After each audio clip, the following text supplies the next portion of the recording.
महाराष्ट्रात पुढचे काही दिवस वादळी पावसाचा इशारा। मान्सून महाराष्ट्रात नेमका कधी दाखल होईल, कोणत्या भागांना हवामान विभागाने अलर्ट दिलाय, सगळं जाणून घेऊ। महाराष्ट्रात वादळी पावसाचं संकट गेल्या काही दिवसांपासून पाहायला मिळतंय।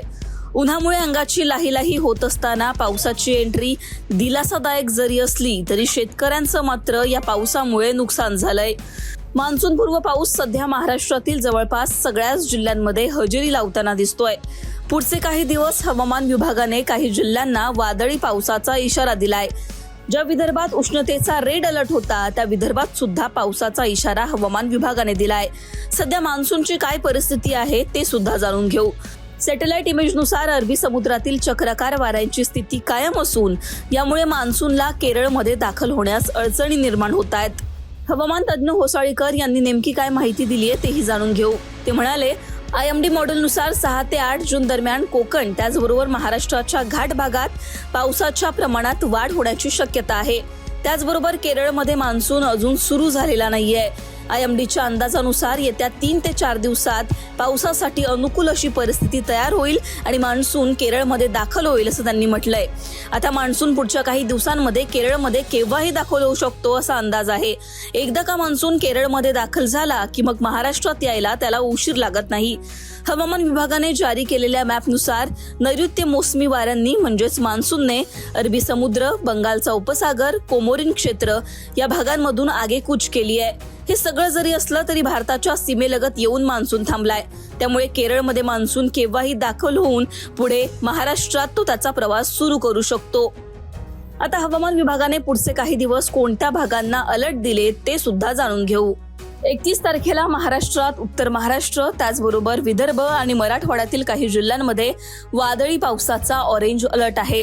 म्हणजेच काय तर मुसळधार त्याचबरोबर मेघगर्जनेसह सोसाट्याचे वारे या भागांमध्ये पाहायला मिळू शकतात। ज्या विदर्भात उष्णतेचा रेड अलर्ट होता त्याच विदर्भात आता 31 तारखेला पावसाचा ऑरेंज अलर्ट आहे। वर्धा, यवतमाळ आणि चंद्रपूरमध्ये पावसाच्या सरी बरसू शकतात। त्याचबरोबर वाऱ्यांसह या भागांमध्ये पाऊस पडू शकतो असा अंदाज आहे। नागपूर, गोंदिया, चंद्रपूर या भागांमध्ये त्याचबरोबर वाशिम, हिंगोली, नांदेड, परभणी, बीड, अहिल्यानगर या भागांमध्ये सुद्धा पावसाचा अलर्ट आहे। पालघर, ठाणे आणि मुंबई या भागांमध्ये उष्णतेचा अलर्ट असला तरी रत्नागिरी आणि सिंधुदुर्गमध्ये पावसाचा अलर्ट देण्यात आलाय।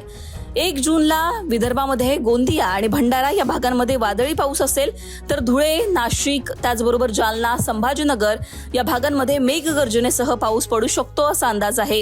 कोकणातील सगळेच जिल्हे, मध्य महाराष्ट्र, मराठवाडा, उत्तर महाराष्ट्र या भागांमध्ये 1 जूनला वादळी पावसाचा अंदाज आहे।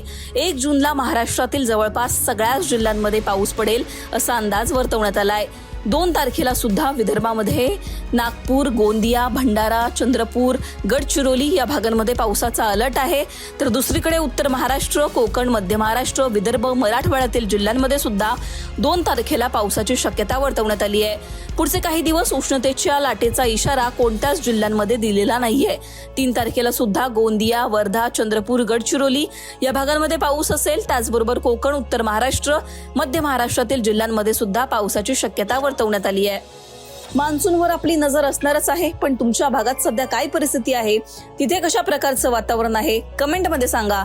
लोकमतला सबस्क्राईब केलं नसेल तर सबस्क्राईब करायला विसरू नका।